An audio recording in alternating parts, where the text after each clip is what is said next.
오늘 하나님께서 우리들에게 주시는 말씀 같이 나누겠습니다. 오늘 말씀은 빌립보서 4장 10절에서 17절까지 말씀입니다.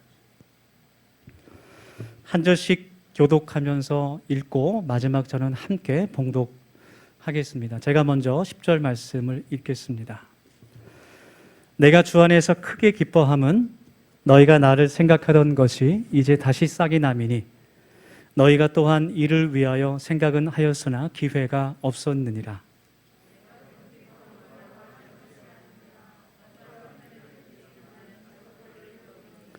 나는 비천에 처할 줄도 알고 풍부에 처할 줄도 알아. 모든 일, 곧 배부름과 배고픔과 풍부와 궁핍에도 처할 줄 아는 일체의 비결을 배웠노라.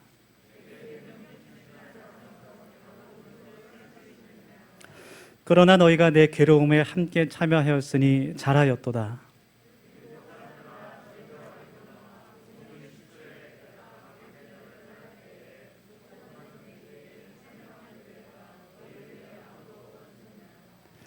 데살로니가에 있을 때에도 너희가 한 번뿐 아니라 두 번이나 나의 쓸 것을 보내었도다. 다 같이 내가 선물을 구함이 아니요 오직 너희에게 유익하도록 풍성한 열매를 구함이라. 아멘. 네, 다시 한번 우리 앞에 뒤에 계신 분들 주님의 사랑을 담아서 영혼을 담아서 반갑게 인사했으면 좋겠습니다. 우리 옆에 뒤에 분들 바라보시면서 참 잘 오셨습니다. 그렇게 인사할까요? 네, 뭐 몇 년째 계속하고 있지만 할 때마다 참 어색합니다. 우리 한 번 더 고백하겠습니다. 옆에 분 보시면서 이렇게 고백합시다. 예수님이 우리의 능력입니다. 네, 하나님께서 또 성령님께서 우리의 능력 되심을 믿습니까? 아멘. 네, 우리의 왕이 되신 하나님은 전능하신 분입니다. 모든 것을 아시는 하나님이십니다. 이 하나님의 말씀들이 우리들의 마음에 새겨지고 우리들의 삶을 인도하는 나침판이 될 수 있기를 간절히 소망합니다. 오래전에 부산에서 있었던 일인데요. 부산의 한 병원에 노숙자 한 분이 실려왔습니다. 한밤중에 배고픔과 추위로 탈진한 노숙자 한 분이 병원으로 실려왔습니다.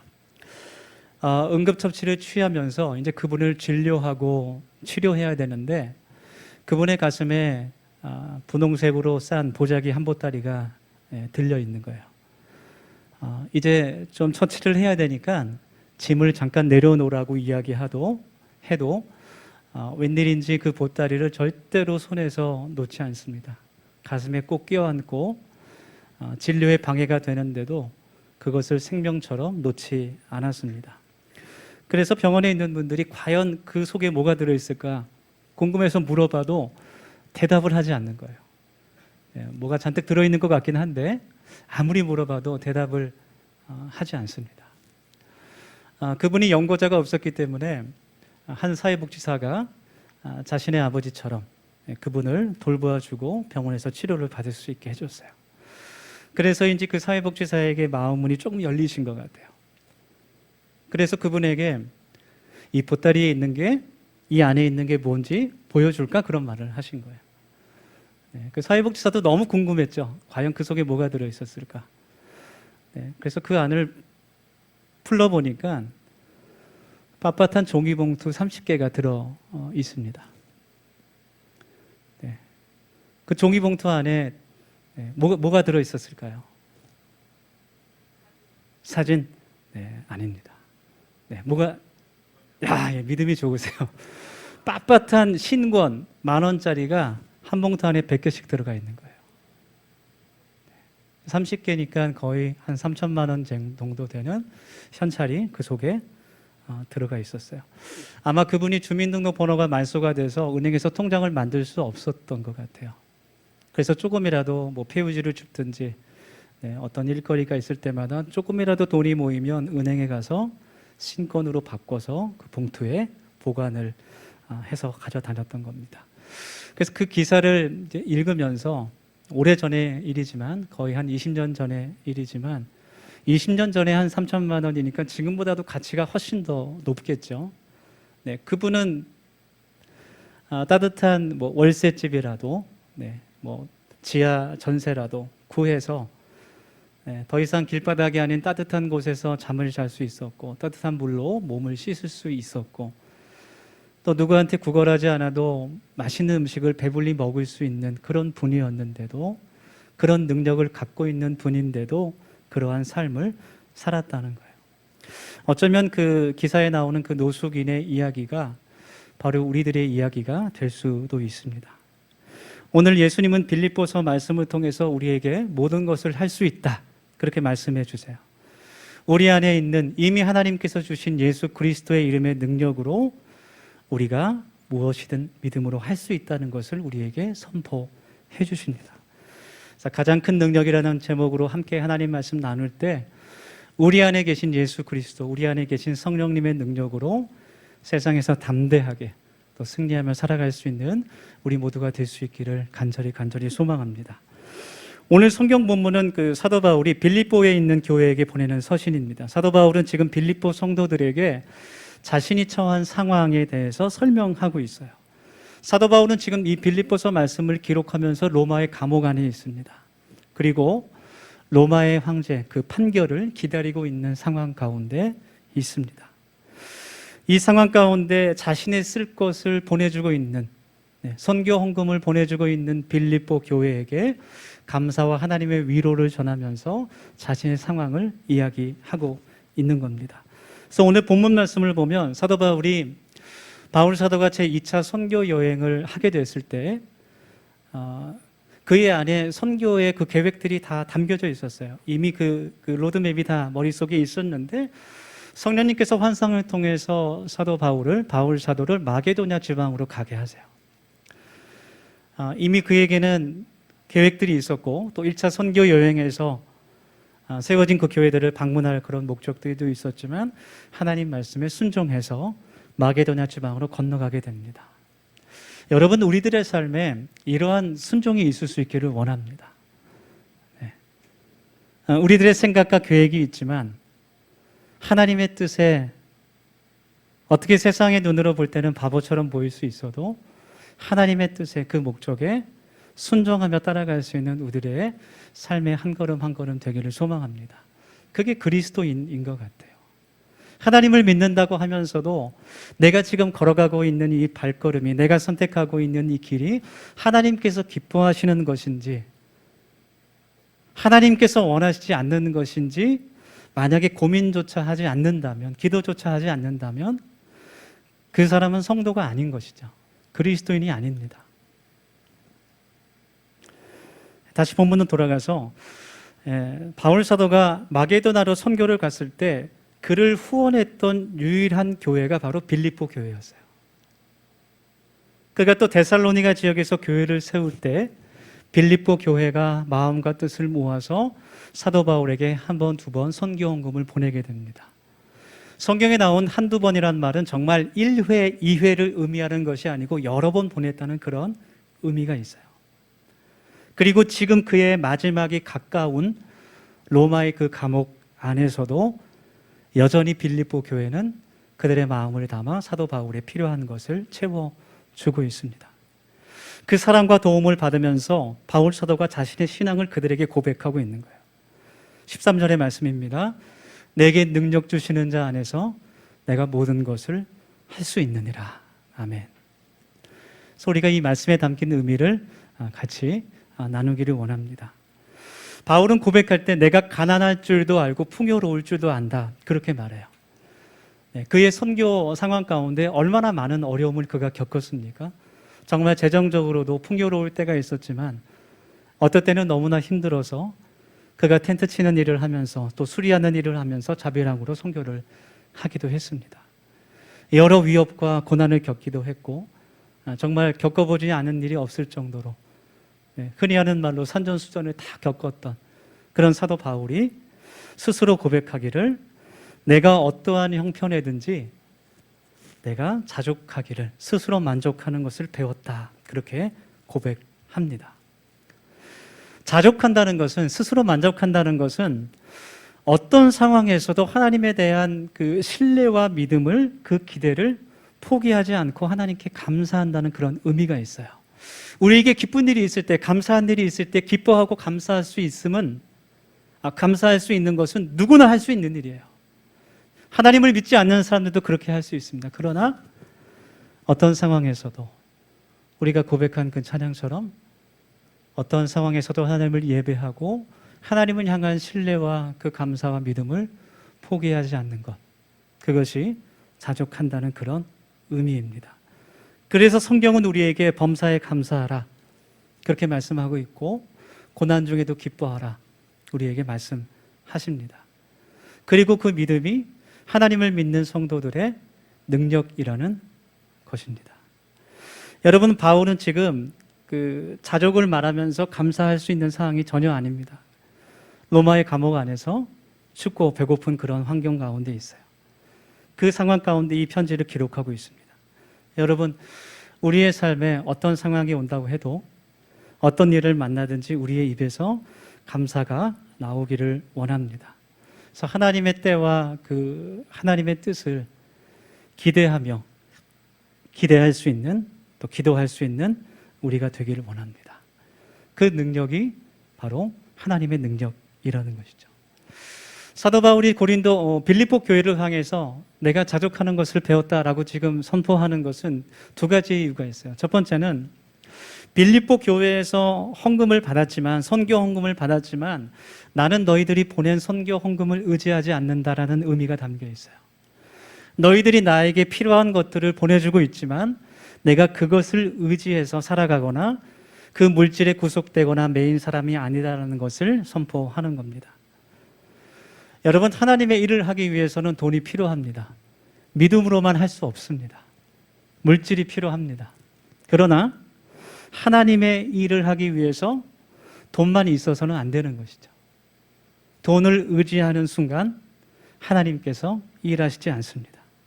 돈이 있든지 없든지, 가난하든지 부유하든지 상관없이 하나님께서 내게 주신 것으로 내가 최선을 다해서 하나님의 일을 감당한다, 그렇게 고백하고 있는 것이죠. 지금 사도 바울이 빌립보 교회를 향해서 너희가 나에게 물질을 후원한다고 해서 내가 그 돈을 의지한다고 생각하지는 안 된다, 그것을 가르치고 있는 거예요. 그렇기 때문에 바울이 17절 말씀에서 내가 너희들에게 받은 것이 선물이 아니다라고 선포합니다. 여러분, 선물이 뭐죠? 선물은 아무런 조건 없이 주는 거예요. 그래서 하나님의 구원이 선물입니다. 하나님의 은혜가 선물입니다. 아무런 조건이 없이 내 마음으로 그냥 상대에게 주는 것입니다. 그래서 바울이 얘기하기를 이 선교 헌금은 선물이 아니라 아무런 조건이 없는 너희가 나에게 주는 그런 은혜, 선물이 아니라 너희들에게 맺혀질, 이 선교 헌금을 통해서 너희 그 빌립보 교회에게 맺혀질 그 선한 열매, 하나님의 그 풍성한 열매를 가져오는 씨앗이라는 것을 그가 선포하고 있는 거예요. 사실 그 빌립보 교회도 이 선교 헌금을 보내면서 그것이 쉬운 일은 아니었어요. 그들도 넉넉한 상황은 아니었습니다. 씨앗을 뿌린다는 것은 희생과 고생이 필요한 일입니다. 우리 더세움교회도 미약하지만 몇몇 곳을 중보하면서 선교 헌금으로 돕고 있습니다. 게시판에 붙어 있는데요. 2년 전부터 교회 재정에 좀 어려움이 있으면서 그때 많은 교회들이 교회 예산 가운데 가장 먼저 줄이는 것이 사실 선교비거든요. 그때 오히려 거꾸로 선교헌금을 줄이지 말고 늘리기로 했어요. 늘리기로 했었고 하나님의 은혜로 지금까지 잘 감당하고 있고, 그리고 그 열매들을 우리가 눈으로 확인하고 있습니다. 우리가 중보하면서 기도하는 것, 우리가 보내는 것은 그 작은 물질이 선물이 아니라는 거예요. 하나님 나라의 30배, 60배, 100배의 결실을 가져올 씨앗이 되는 줄 믿습니다. 아멘. 그래서 이 시간 우리 함께 예배 드리고 있는 우리 온누리 교회 성도님들도 오늘 이 말씀의 관점에서 보면 선물이 아니라 하나님의 씨앗인 줄 믿습니다. 아멘. 우리 옆에 분들을 한 번만 더 인사할까요? 당신은 하나님의 씨앗입니다. 그렇게 축복하면 좋겠습니다. 네. 우리 네, 지난주도 우리 그 원태희 집사님과 통화했는데 통화하면은 자꾸만 이렇게 뭘 주려고 그러세요. 우리 교회에 자꾸만 선물을 주려고 하시고 이제 그 마음을 알죠. 어떤 마음으로 이렇게 하시는지 잘 압니다. 무엇인지 드리고 싶고 선물하고 싶은 그 마음을 너무나 잘 알고 있어요. 그렇지만 사실 여러분 존재 자체가 선물인 줄 믿습니다. 함께 예배드리며 또 기도할 수 있는 것, 그것이 선물인 것이고 사실은 여러분은 하나님의 씨앗들입니다. 선물을 주려 오신 분이 아니라 여러분 자체가, 존재 자체가 선물이고 이 사역들은 하나님의 씨앗이 되는 것이죠. 그래서 이러한 씨앗들을 통해서 우리 더세움 공동체에 또 수원 온누리 공동체에 하나님께서 놀라운 열매를 앞으로 열어주시고 또 결실을 거두실 것을 확신합니다. 아멘. 네. 두 번째로 사도 바울이 내가 스스로 만족한다 그렇게 고백하는 이유는 오직 하나님의 능력을 의지한다는 그 말씀입니다. 아까 우리가 읽었던 또 많은 그 성도님들이 암송하고 있는 말씀. 네. 다시 한번 우리 마음속에 담으면서 읽어볼까요? 함께 시작. 내게 능력 주시는 자 안에서 내가 모든 것을 할 수 있느니라. 네. 액자에도 많이 나오고. 네. 그래서 어떻게 보면 이 말씀을 이렇게 읽고 암송할 때마다 때로는 마치 좀 그런 느낌을 받을 때가 있어요. 때로는 마법의 주문처럼 모든 것이 가능하게 될 것 같은. 네. 그래서 하나님께서 내게 놀라운 능력을 주셔서 바울 사도에게 주셨던 그 성령의 능력처럼 놀라운 능력을 나한테, 은사를 나한테 주셔서 지금 나를 가로막고 있는 모든 문제들이 다 해결될 것 같은 그런 어떤 믿음의 선포, 그렇게 많이 사용되기도 하는 그런 말씀입니다. 어떤 문제가 내 앞을 다 가로막는다 해도 하나님이 주신 능력으로 내가 이 모든 것을 다 해결할 수 있다. 그런 의미로 우리가 많이 암송하는 그런 말씀입니다.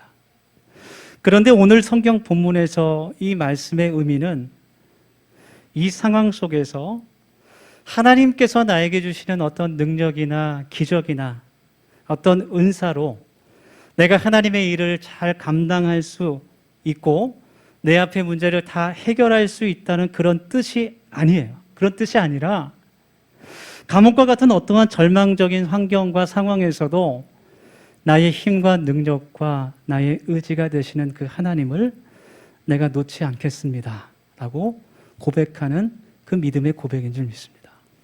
그것이 사도 바울의 가장 큰 능력이었어요. 지금 로마의 감옥 안에서 사도 바울이 할 수 있는 것이 별로 없었습니다.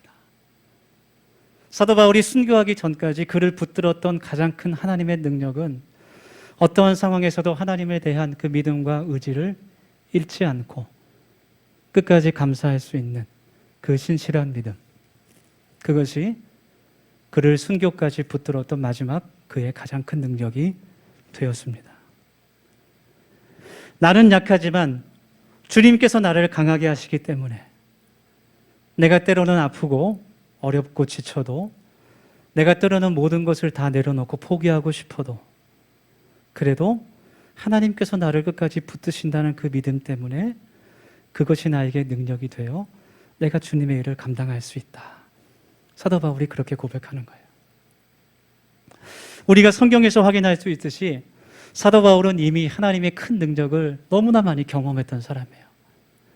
귀신을 내어 쫓고 예수의 이름으로 병든 자를 일으켜 세우고 죽은 자까지 다시 살리는 그런 기적을 체험했던 사람이에요. 그를 가두었던 감옥문이 저절로 열리게 되는 경험도 그가 했습니다. 지금 편지를 쓰고 있는 빌립보에서 일어났던 일이에요. 그러나 사도 바울은 지금 그 능력을 이야기하는 것이 아닙니다. 주님께서 그에게 주시는 능력은 어떤 상황에서도 감사하고 평안할 수 있는 그러한 믿음이었습니다. 우리 사랑하는 우리 더세움 가정 여러분, 또 함께 예배를 드리는 우리 모든 여러분, 우리 믿음의 사람들에게 가장 큰 능력이 어떤 것이겠습니까? 그것은 어떠한 신비한 기적이나 그런 은사가 아니라 한순간도 주님께서 나를 붙잡고 놓치지 않으신다는 것, 어떠한 상황에서도 주님께서 나를 붙잡고 계신다는 것, 그것이 우리의 가장 큰 능력이 될 수 있기를 소망합니다. 아멘.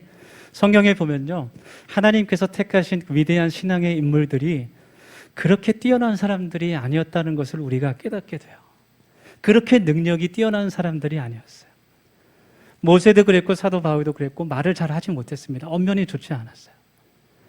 다른 사람들도 끝없이 하나님을 의심하고 끝없이 넘어지는 그러한 약한 사람들이었어요. 그런데 하나님께서 그런 사람들을 택하셔서 사용하시는 거예요. 그 약한 것을 하나님께서 채워주시기 때문에. 그래서 결국은 그들의 능력을 자랑하는 것이 아니라 결국은 하나님께서 높임을 받으시기 위해서 그 약한 사람들을 사용하십니다. 하나님을 의지하는 것이 가장 큰 능력이라는 것을 우리들에게 보여주시는 것입니다. 여러분, 하나님을 의지하는 것이 우리의 가장 큰 능력임을 믿습니다. 아멘. 예수님께서 우리를 위해서 십자가에 달려 돌아가신 것을 여러분 믿습니까? 아멘. 저와 여러분을 위해서 그 생명을 희생하신 것을 믿습니까? 아멘. 네, 그것을 우리가 진실한 마음으로 고백했다면 성령 하나님께서 이미 우리의 마음속에 계십니다. 이미 우리의 마음 가운데 예수 그리스도의 그 이름이 있는 줄 믿습니다. 그 능력이 있는 줄 믿습니다. 우리가 그 어리석은 노숙인처럼 그것을 움켜쥐고 살아가는 것이 아니라 오직 예수 그리스도의 능력을 의지하며 이미 나에게 주신 그 이름을 의지할 수 있는 우리 모두가 될 수 있기를 간절히 소망합니다. 이 시간 우리 함께 같이 기도할 때 주님께서 우리에게 주신 그 예수의 이름을 의지하며 기도할 수 있기를 원합니다. 하나님, 우리가 오늘 이 말씀을 통해서 하나님께 간구하기를 원합니다. 우리 안에 감사하는 마음과 하나님 우리 안에 자족하는 마음을 하나님 허락하시고 어떠한 상황에서도 누구나 불평할 수 있고 누구나 하나님을 의심할 수 있는 그 상황에서도 끝까지 하나님을 붙들고 감사하며 주님을 의지하기를 원합니다. 하나님, 저희들을 도와주시옵소서. 우리의 통성으로 한 1, 2분 정도 함께 기도하겠습니다. 하나님, 이 시간 주님의 말씀 주신 말씀을 기억하며 기도하며 나갑니다. 하나님, 우리의 왕이 되시고 하나님, 우리의 힘과 능력이 되신 주님, 믿는 자에게 능치 못할 일이 없다 말씀하신 그 말씀을 기억하며 하나님, 이 시간 기도하며 나갑니다. 하나님, 주님께서만 우리의 능력이 되시고 우리의 힘과 생명이 되신 하나님, 주님 고백할 수 있게 하여 주시고 끝까지 하나님을 신뢰하며 나갈 수 있는 우리의 삶이 될 수 있도록 하나님 도와주시옵소서. 세상 모든 사람들이 하나님 절망 가운데 있습니다. 하나님, 세상 모든 사람들이 하나님 주 하나님을 없다 얘기하겠다고 하나님 어떤 상황에서도 주님을 예배할 수 있는 자가 되게 하여 주시고 하나님, 그 예수 그리스도 우리 안에 있는 그 성령님을 의지할 수 있는 저희들의 믿음의 마음이 될 수 있도록 하나님 도와주시옵소서. 주님께 영광 돌리며 찬양할 수 있는 우리의 삶이 될 수 있도록 도와주시고 아버지 하나님께 영광 될 수 있는 저희 믿음이 될 수 있도록 하나님 인도하여 주시옵소서. 그리하여서 하나님 우리를 통하여서 하나님 주님 뜻이 주님의 나라가 이 땅 가운데 전가되게 하여 주시고 하나님 이 땅 가운데 주님의 교회가 세워지게 하여 주시고 하나님 우리가 약하나 주님을 의지하는 그 마음을 통해서 세상이 하나님을 볼 수 있도록 하나님 인도하여 주시옵소서.